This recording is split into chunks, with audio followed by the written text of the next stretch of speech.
Amici sportivi, gli highlights di questa settimana sono offerti da SAF Spa, azienda leader a livello europeo nel settore del condizionamento e riscaldamento, con sede a Valliona in via Casalin 3, e Macron Store Vicenza, azienda leader in Europa nella produzione e vendita di abbigliamento sportivo, negozio ubicato a Vicenza in viale Camisano 70-72.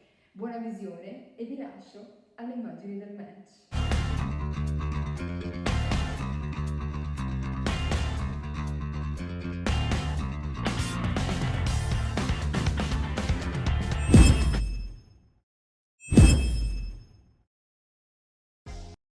Al Comunale di Campodarsego per i 32esimi di finale della Coppa Italia dilettanti si affrontano il Campodarsego in maglia rossa e il Montecchio Maggiore in maglia azzurra. Prima azione pericolosa subito per il Montecchio Maggiore con Segalina che da pochi metri spara alto. Si fa vivo poi al quinto minuto il Campodarsego con Chinellato classe 1991 che approfitta di un lancio in profondità di un proprio compagno, prova a mettere la palla al centro dove però non interviene Cupani. 11° minuto, bella combinazione per il Montecchio tra Segalina e Borgo con quest'ultimo che stoppa la palla e tira fuori.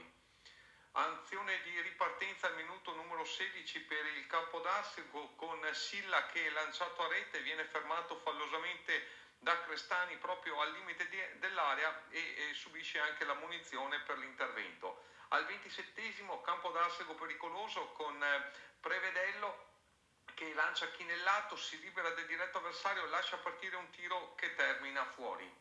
29° ripartenza a campo aperto da parte del Montecchio con Galvero che serve Borgo, lascia passare il pallone per Bassette, classe 2004 lascia partire un tiro dove Cazzaro si distende e manda in angolo.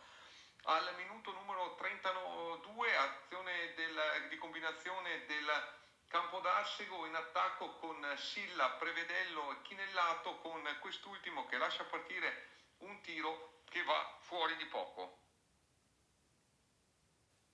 Al minuto numero 41, ultima occasione per il Montecchio Maggiore, combinazione Segalina-Borgo che appunto con quest'ultimo che lascia partire un tiro parato dal portiere Cazzaro. Squadre che vanno negli spogliatoi sul risultato di 0-0.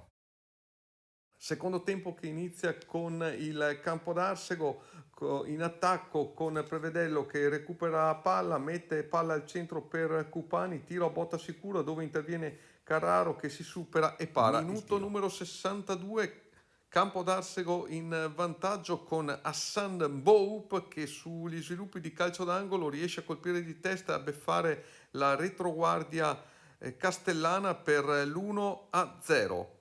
Prova a reagire il Montecchio Maggiore, lo prova a fare al 79esimo con Segalina che dal limite dell'area spara alto. Al minuto 83, occasionissima per il Montecchio Maggiore, sempre con Segalina che si libera al limite dell'area, lascia partire un tiro deviato e Cazzaro miracolosamente riesce a parare. Gara che si conclude col risultato di 1-0 per il Campodarsego che accede ai 16esimi di finale dove incontrerà l'Union Clodiense.